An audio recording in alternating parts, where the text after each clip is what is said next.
1장 6절에서 8절까지 말씀입니다. 하나님께로부터 보내심을 받은 사람이 있으니 그의 이름은 요한이라. 그가 증언하러 왔으니 곧 빛에 대하여 증언하고 모든 사람이 자기로 말미암아 믿게 하려 함이라. 그는 이 빛이 아니요 이 빛에 대하여 증언하러 온 자라. 우리가 지난주 1절에서 5절 말씀을 통해서 태초에 말씀이 계셨고 그 말씀이 예수님이시며 예수님은 하나님이 만든 존재가 아니라 영원 전부터 선재하였던 하나님이란 사실과 그 하나님이 이 세상에 왔지만 세상은 그를 알아보지 못했다는 사실을 우리 1절에서 5절을 통해서 알아보았습니다. 지난 한 주간 예수님을 묵상하면서 예수님과 동행하셨는지요?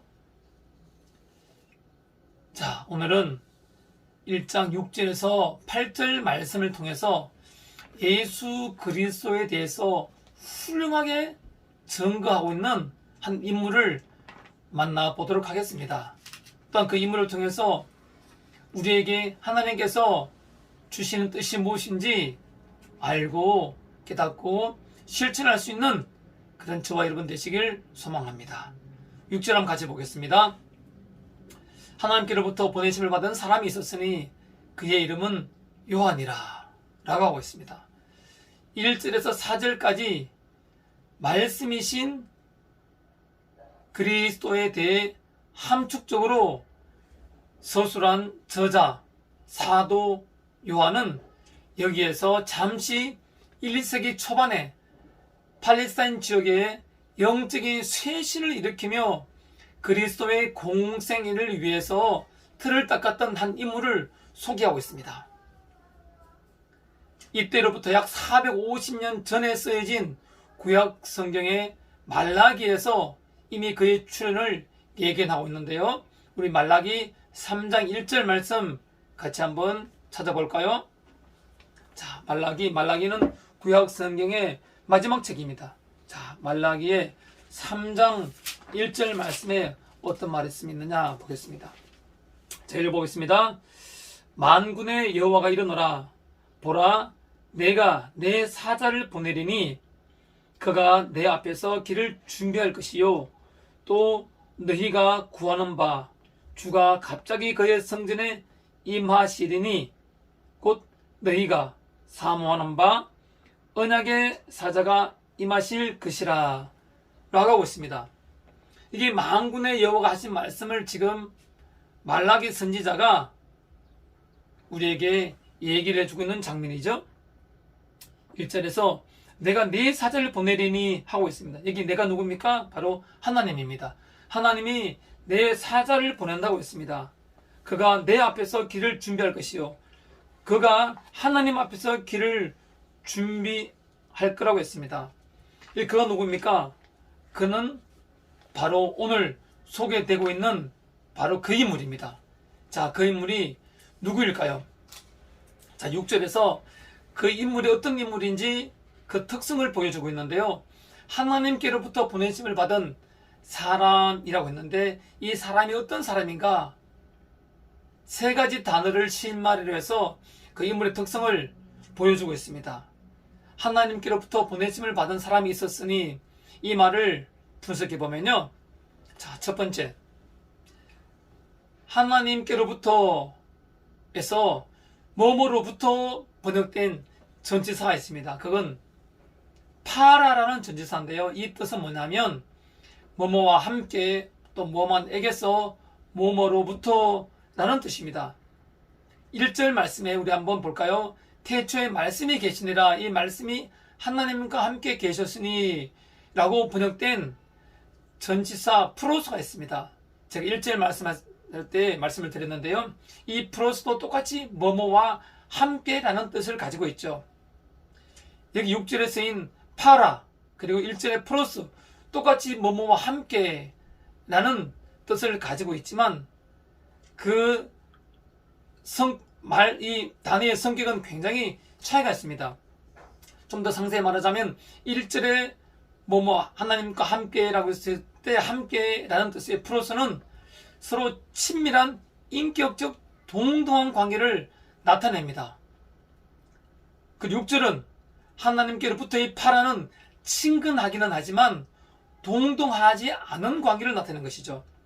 즉 1절의 함께는 하나님과 동등한 관계를 나타내는 전치사인 반면에 6절의 몸으로부터는 하나님과 친근하기는 하지만 하나님과는 대등하지 않은 피조물, 즉 사람임을 의미하는 것입니다. 헬라어는 이렇듯 굉장히 구체적이며 매우 정확한 의미를 전달하는 언어입니다.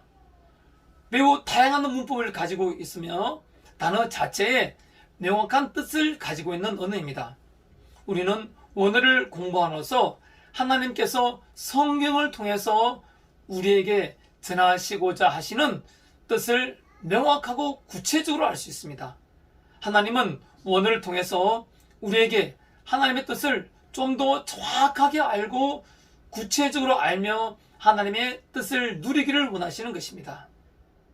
자, 우리 6절에서 하나님께로부터 보내심을 받은 사람에 대해서 세 가지 단어로 그 실마리를 알려주신다고 말씀드렸는데요. 그 인물의 특성을 먼저 우리는 뭐뭐께로부터 라는 전치사 파라를 통해서 이 사람이 즉 소개하는 이 사람이 보냄을 받은 이 사람이 신이 아니라 신성을 가진 분이 아니라 바로 인성을 가진 사람임을 알 수 있습니다. 자, 두 번째 단어 보내심을 받은 이라는 단어가 있죠. 이 단어는 아페스탈 메노스라는 단어인데요. 이 뜻은 보내다, 파송하다라는 뜻을 가진 아포스텔로의 주격 남성 분사입니다. 그 주격 단수 남성 분사인데요. 참 어려운 말이지만 제가 쉽게 말씀드리겠습니다. 우리가 잘 아는 아포스텔로스가 있습니다. 그죠? 이 말은 사도라는 뜻이죠. 사도. 이 사도라는 단어가 바로 아포스텔로라는 동사, 파송하다, 보냄을 받다 라는 동사에서 나온 명사인 것입니다. 이 아포스텔로는 주로 하나님이 선지자들을 보낼 때 사용했던 용어입니다. 우리 이사야 6장 8절을 보겠습니다. 내가 또 주의 목소리를 들으니 주께서 이르시되 내가 누구를 보내며 누가 우리를 위하여 갈고 하시니 그때 내가 이르되 내가 여기 있나이다 나를 보내소서 하였더니 여기 6장 8절에 내가 누구를 보내며 그리고 내가 여기 있나이다 나를 보내소서 여기에 보내다는 동사가 바로 아포스텔로입니다. 보내심을 받은 아페스탈메노스는 주격 단수 남성이라고 말씀드렸는데요. 즉 이 인물이 남성임을 알 수 있는 단어가 바로 아페스탈메노스입니다. 헬라어에는 남성과 여성이 있습니다. 이 단어 속에 남성과 여성과 그리고 중성이 포함되어 있습니다. 그래서 단어를 알면 이 단어가 의미하는 바가 남성인지 여성인지 알 수 있다는 얘기죠. 이게 보내심을 받은 이 단어는 남성의 뜻을 가지고 있는 그런 단어인 것입니다. 그리고 아포스텔로의 완료 수동형을 사용함으로써 이 인물이 자신이 직접 온 것이 아니라 하나님에 의해서 보내졌다는 것이죠. 수동형인 것입니다. 또 제가 완료로 말씀드렸습니다. 완료의 의미를 지니므로 완료, 즉 마지막으로 보내진 구약의 선지자임을 알 수 있는 것입니다. 자, 세 번째 단어를 살펴볼까요? 하나님께로부터 보내심을 받은 사람이 있었으니에서 있었으니라는 단어입니다. 이 단어는 에게네토라는 단어입니다. 이 단어는 무엇이 되다라는 헬라어 기노마이의 3인칭 단수 과거형입니다.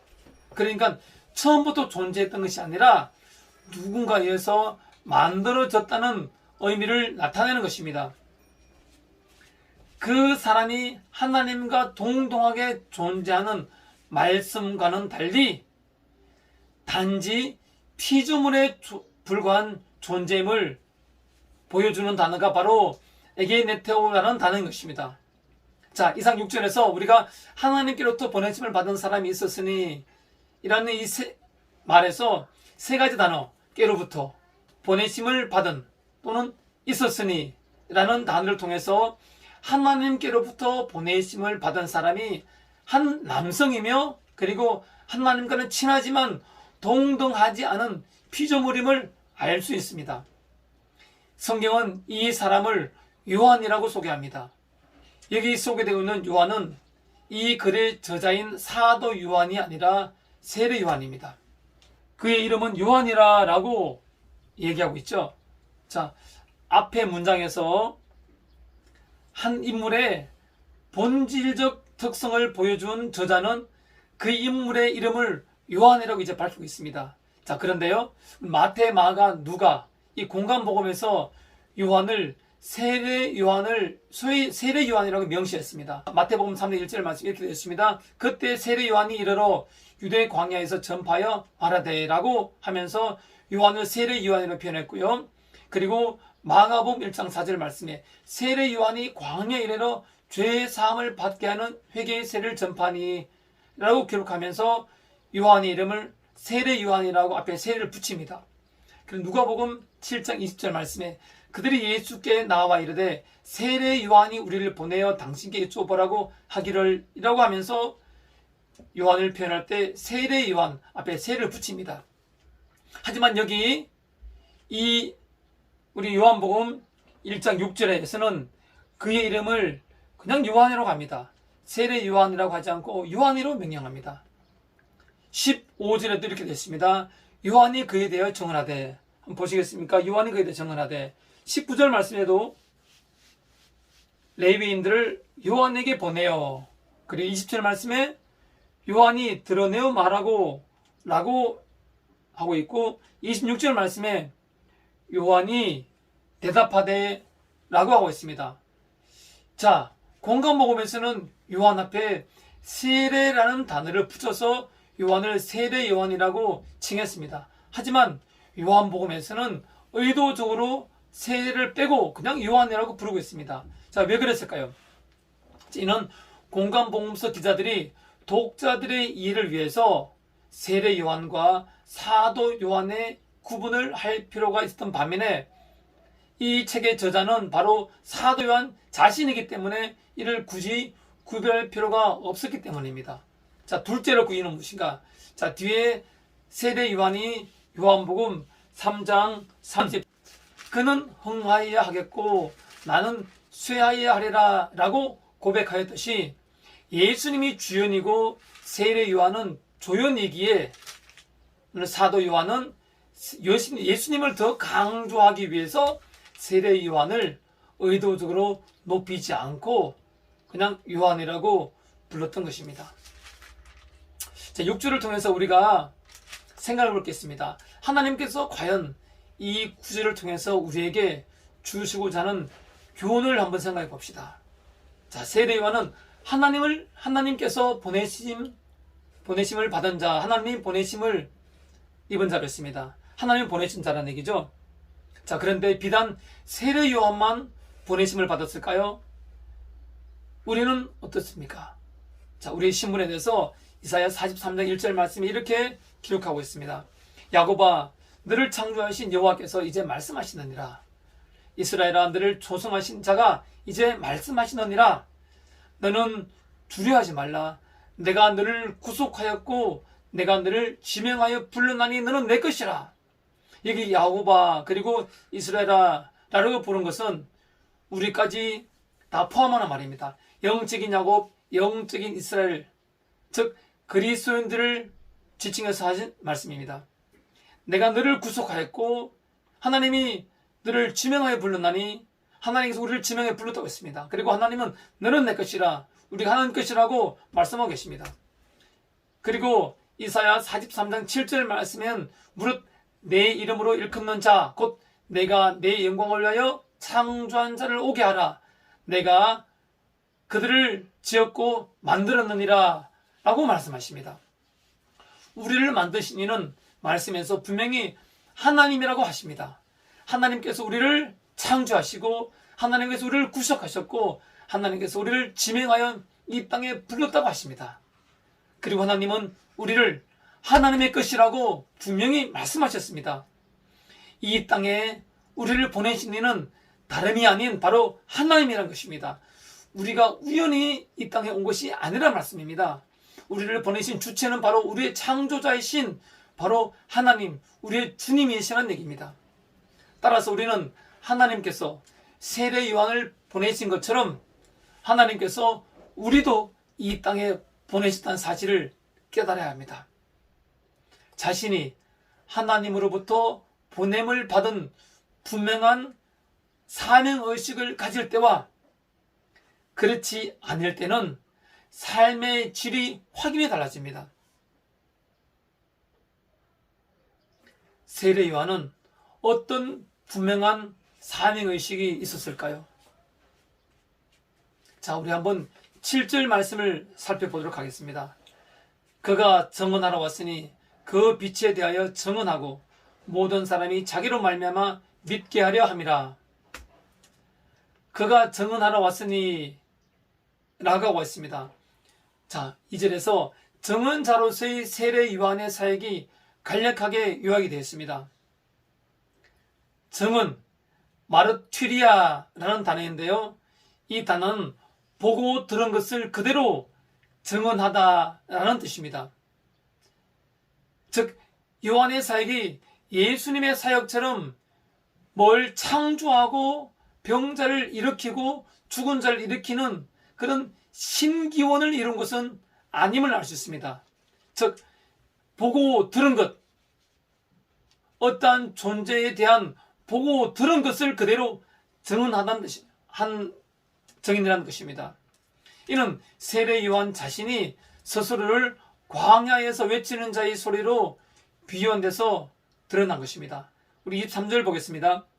이르되 나는 선지자 이사야의 말과 같이 주의 길을 곧게 하라고 광야에서 외치는 자의 소리로다 하니라 라고 하고 있습니다. 그럼 무엇을 증언하라고 하나님이 보내셨을까요?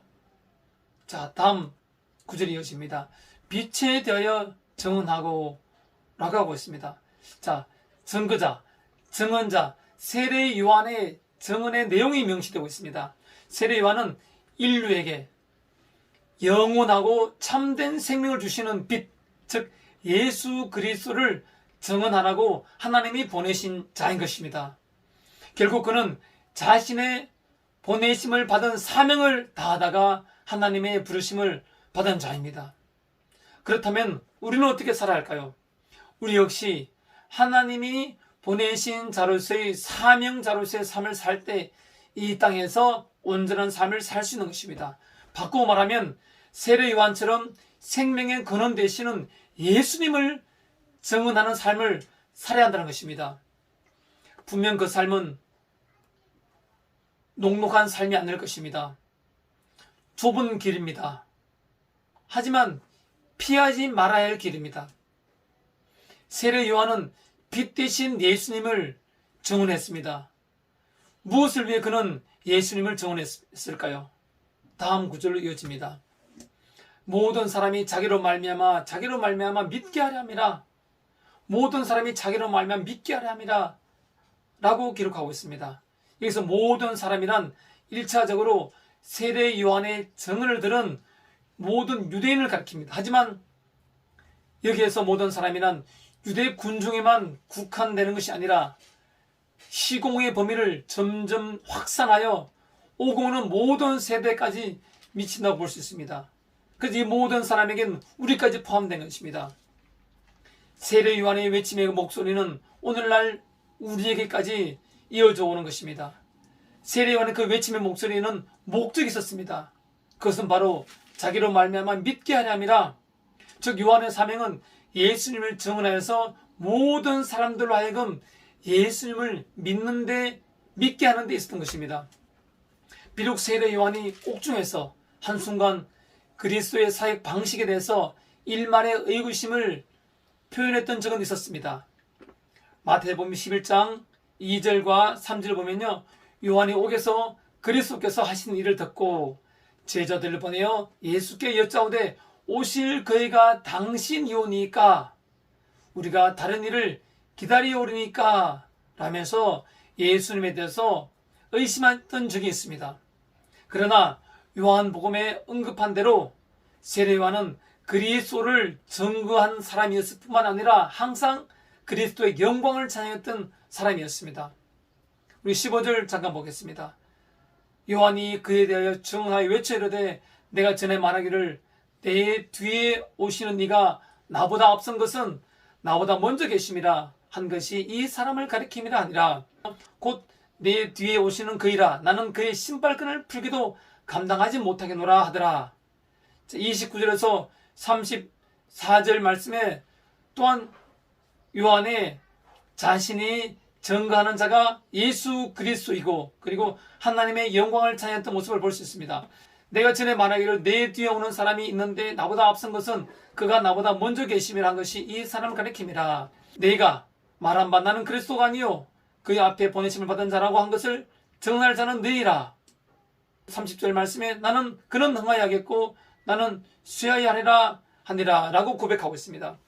요한처럼 이 땅에 보내심을 받은 우리도 비록 때때로 세례 요한처럼 고단한 삶으로 인해서 예수님에 대한 의구심이 들 때도 있습니다. 하지만 세례 요한이 그랬던 것처럼 오직 예수 그리스도를 증거하며 영혼군의 사명을 감당해야 할 것입니다. 보냄을 받은 자라는 확고부동한 분명한 의식을 가지고 사는 삶이야말로 참으로 사명자의 삶이요 이 땅에서의 진정한 행복의 삶임을 우리는 명심할 것입니다. 성경은 그런 요한을 이렇게 평가하고 있습니다. 1장 8절입니다. 그는 이 빛이 아니요 이 빛에 대하여 증언하러 온 자라. 6절과 7절에 나타난 요한의 본질적 특성과 사역을 간략하게 요약했습니다. 그는 이 빛이 아니란 얘기죠. 이 빛에 대하여 증언하러 온 자라고 했습니다. 요한에 대한 평가와 함께 요한과 그리스도의 관계를 올바르게 정립을 하고 있습니다. 저자 요한이 세례 요한과 그리스도의 관계를 확실하게 명시했던 이유는 세례 요한의 사역 그 참뜻을 알지 못하고 그가 죽은 후에도 하나의 당파가 만들어져서 세례 요한을 추앙하는 세력들이 있다는 것입니다. 그래서 그런 사람들, 그런 세례 요한의 제자들을 깨우치기 위해서 지금 사도 요한은 이 8절에서 그런 이 빛이 아니고 이 빛에 대해서 증언하러 온 자라고 확실한 얘기를 하고 있는 것입니다. 자, 왜냐하면 우리 사도행전 19장 2절 3절 말씀에 보면요, 이르되 너희가 믿을 때에 성령을 받았느냐 이르되 아니라 우리는 성령의 계심도 듣지 못하노라. 바울이 이르되 그러면 너희가 무슨 세례를 받았느냐 대답하되 요한의 세례니라. 사도 요한이 이 요한복음을 기록하던 당시에도 세례 요한은 이미 죽었지만 그를 추앙하는 제자들이 적지 않았던 것이기 때문입니다. 따라서 예수 그리스도에서 완성된 계시를 소유한 이 초대 교회로서는 요한의 제자들을 복음의 빛 안으로 인도하는 것이 하나의 과제였던 것입니다. 세례 요한 그는 이 빛이 아니고 이 빛에 대해서 증언하러 온 자였습니다. 우리 역시 세례 요한과 마찬가지로 그 빛이 아닙니다. 하지만 세례 요한처럼 이 빛에 대하여 증언하라고 하나님께서 이 땅에 우리를 보내신 것임을 명심하여야 할 것입니다. 세례 요한은 사명에 살고 사명에 죽은 자입니다. 사명은 우리를 행복하게 만듭니다. 예수를 증거하고 복음을 증언하는 삶이야말로 가장 행복하고 가장 온전한 이 땅에서의 사명의 삶인 것입니다. 이 땅에서의 삶이 영원한 것 같지만 돌아보시기 바랍니다. 얼마나 삶이 빨리 지나갔습니까? 그 속도보다도 남은 삶은 더 빨리 지나갈 것입니다. 영혼의 때가 반드시 올 것입니다. 눈 깜짝할 사이에 우리의 영혼의 때가 와 있는 걸 알 것입니다. 남은 생에 어떻게 살겠습니까? 요한은 비록 짧은 삶이지만 예수를 전가하다가 예수를 전하는 그런 삶을 살다가 사명을 끝냈습니다. 이 땅에서 삶이 무엇이 진정한 행복입니까? 잘 먹고 잘 사는 것이 행복입니까? 우리는 지난 인생을 돌아보며 경험적으로 잘 먹고 잘 사는 것이 진정한 행복이 아님을 알 수 있습니다.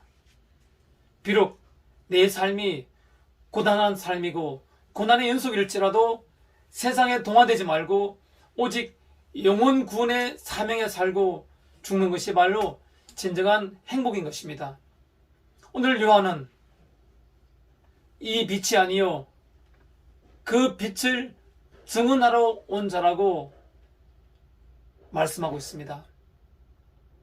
요한의 삶을 바라보며 요한의 삶을 생각하며 우리 또한 예수를 전가하고 복음을 전가하다가 부르심을 받고 기쁘게 할렐루야 노래를 부르며 천국에 갈 수 있는 그런 저와 여러분 되시길 간절히 소망합니다.